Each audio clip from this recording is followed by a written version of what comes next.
Hello guys, welcome to logical study YouTube channel. तो चलिए आज जो क्वेश्चन पढ़ने वाले हैं कंपाउंड इंटरेस्ट का क्वेश्चन है 8000 है ना 8,000 रुपए का 5% वार्षिक दर से 3 वर्षों के लिए चक्रवृद्धि ब्याज निकालना है।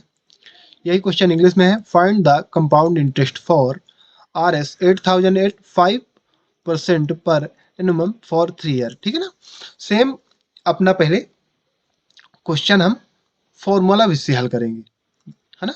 इस क्वेश्चन को पहले फॉर्मूला विधि से हल करेंगे, उसके बाद हम आपको ट्रिक के द्वारा भी बताएंगे कि ट्रिक के द्वारा भी हम चक्रवृद्धि ब्याज कैसे निकाल सकते हैं। तो पहले हम फॉर्मूला विधि लगाएंगे। फॉर्मूला क्या होता है चक्रवृद्धि ब्याज निकालने का? मिश्र धन बराबर मूलधन गुणे 1 + दर बटा, है ना, डिवाइड बाई 100 और होल जो पावर लगती हो समय।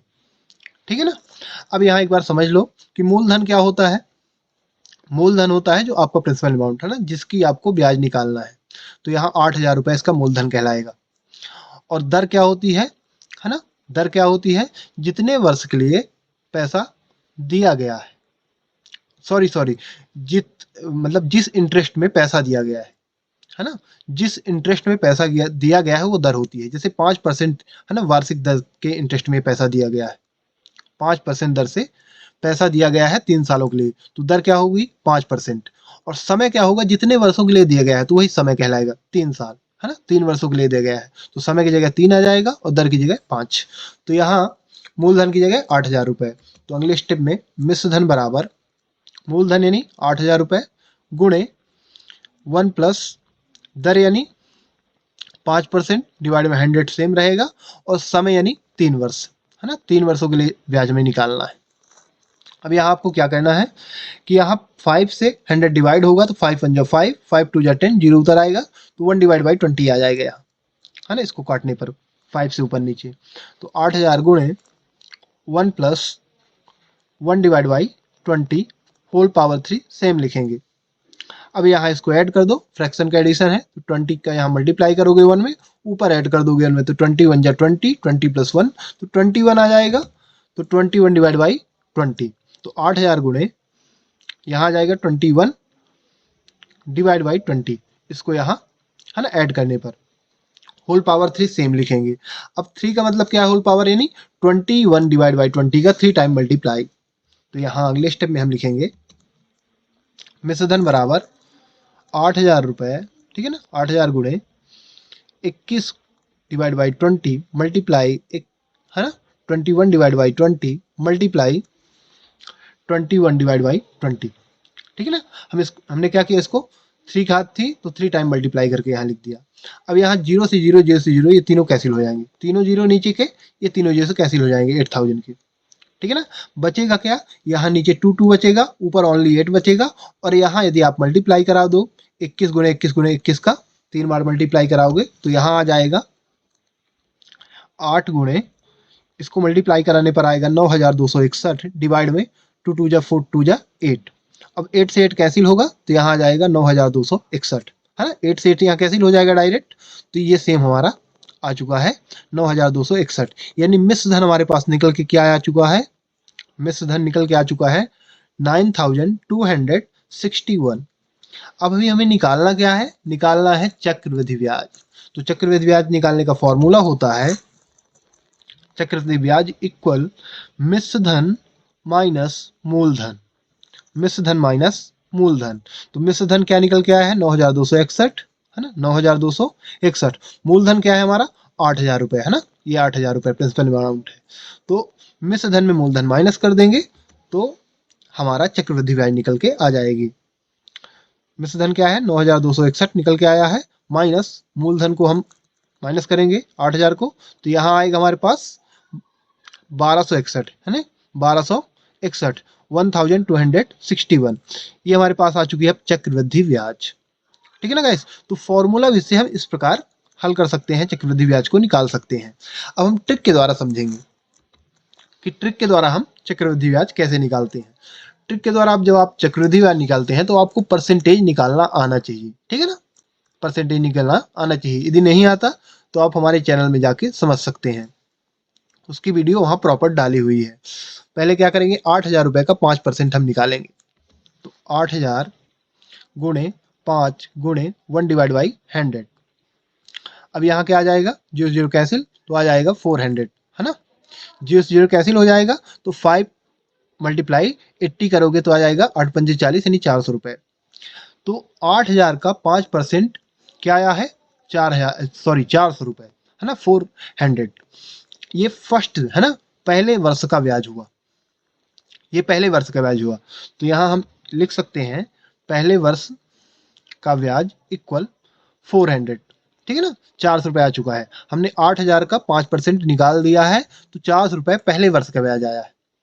अब ये पहले वर्ष का ब्याज क्यों कहलाएगा, क्योंकि यहाँ, है ना, वार्षिक एनुअल ब्याज लग रही है, वर्ष में ब्याज लग रही है। जो 5% ब्याज लग रही है 8000 रुपये की, वो सालाना है ना, एनुअम ब्याज है। तो 400 रुपये आ चुका है। अब हमें सेकंड, है ना, सेकंड वर्ष का और थर्ड वर्ष का ब्याज निकालना है। तो हम पहले यहाँ लिखेंगे फर्स्ट वर्ष का ब्याज, है ना, सेम डॉट डॉट। तो यहाँ क्या चुका है 400, पहले साल का ब्याज क्या चुका है 400। अब सेकंड वर्ष के लिए हम जब निकालेंगे तो यहाँ चक्रवृद्धि ब्याज का जो रूल होता है, ब्याज की ब्याज, है ना, ब्याज की ब्याज यानी इंटरेस्ट का इंटरेस्ट हमें देना पड़ता है। तो यहाँ सेकंड वर्ष के लिए जब हम लिखेंगे तो फर्स्ट वर्ष के लिए ब्याज क्या आई है 400, प्लस करेंगे सेकंड वर्ष के लिए ब्याज की ब्याज, तो यानी ब्याज की ब्याज यानी 400 का फिर से 5% हमें लगेगा। तो 400 का फिर से हम 5% निकाल देंगे।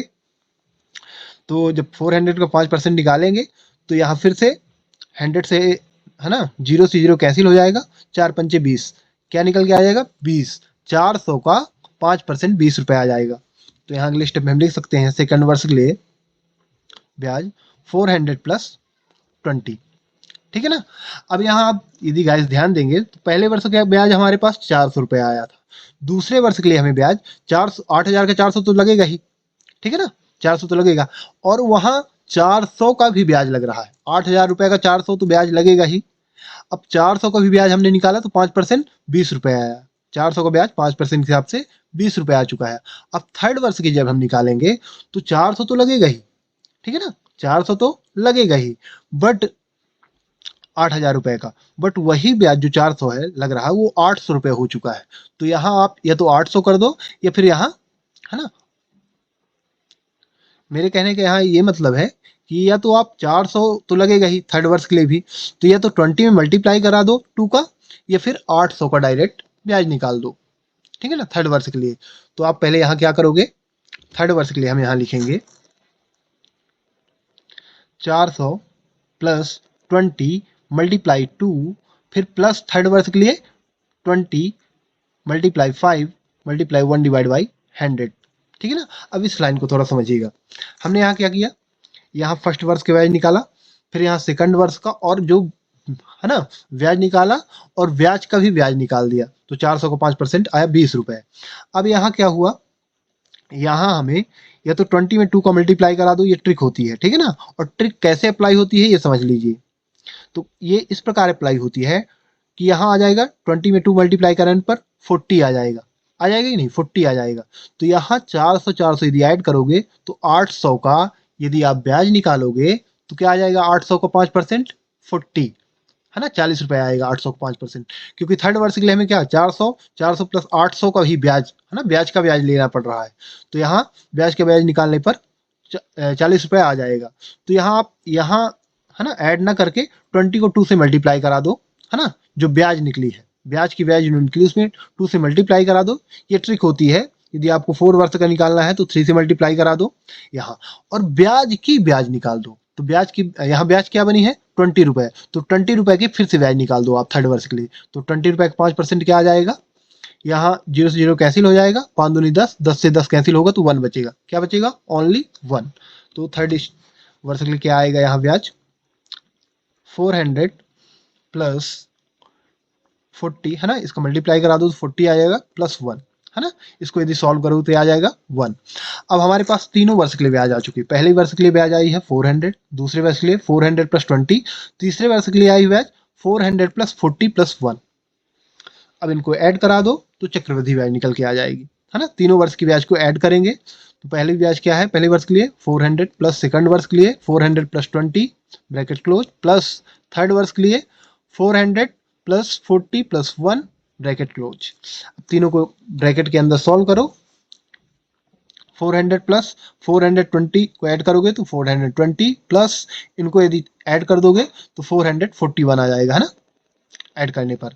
अब इन तीनों को ऐड कर दो तो 400 400 400 आ जाएगा 1200 और 20 41 आ जाएगा, 40 20 60 61, यानी 1261 रुपए हमारी चक्रवृद्धि ब्याज आ जाएगी, जो हमारे पास सेम फॉर्मूला से सॉल्व करने पर आ रही थी, है ना। तो यदि आप ट्रिक के द्वारा निकालेंगे तो इस प्रकार निकाल सकते हैं। ये थोड़ा आपको इसको ध्यान से समझना रहेगा कि हम पहले वर्ष के लिए जब ब्याज निकालते हैं तो प्रिंसिपल अमाउंट की ब्याज निकाल लेंगे, ठीक है ना। अब उसके बाद सेकंड वर्ष की जब हम निकालते हैं तो सेकंड वर्ष में क्या है, जो प्रिंसिपल अमाउंट वो ब्याज तो लगेगी ही, फिर ब्याज की भी ब्याज लगेगी, तो ब्याज की ब्याज यानी 400 का हमने 5% निकाल दिया, ठीक है ना। और फिर थर्ड वर्ष के लिए तो ब्याज की ब्याज, है ना, यहाँ जैसे हमने 20 से 2, है ना, 2 से 20 में 2 से मल्टीप्लाई करा दिया तो वो तो लगेगा ही, है ना। फिर हमें ब्याज की ब्याज निकालना, तो 20 का भी हमने यहाँ ब्याज निकाल दिया तो 1 रुपया आया, है ना, 1 रुपया आया। अब तीनों को ऐड कर दो तो चक्रवृद्धि ब्याज निकल के आ जाती है हमारी 1261 रुपए। तो आप ट्रिक के द्वारा इस प्रकार सॉल्व कर सकते हैं और फॉर्मूला विधि से इस प्रकार हल कर सकते हैं। तो गाइस, आशा करते हैं कि ये कंपाउंड इंटरेस्ट आपको अच्छी तरह समझ में आ गया होगा कि यदि हम कंपाउंड इंटरेस्ट के क्वेश्चन आपको मिलते हैं तो हम उसके जो इंटरेस्ट है तो उसका हम कैसे निकाल सकते हैं फॉर्मूला विधि से और ट्रिक, है ना, ट्रिक के द्वारा। इसी के साथ हम अपना वीडियो समाप्त करते हैं। यदि आपको इसी प्रकार मैथ्स से रिलेटेड वीडियो देखना है तो आप हमारे चैनल को सब्सक्राइब करें, लाइक करें, जो भी आपके क्वेश्चन रहे कमेंट बॉक्स में कमेंट करें, उनके आंसर आपको प्रोवाइड करा दिए जाएंगे। जय हिंद, जय भारत।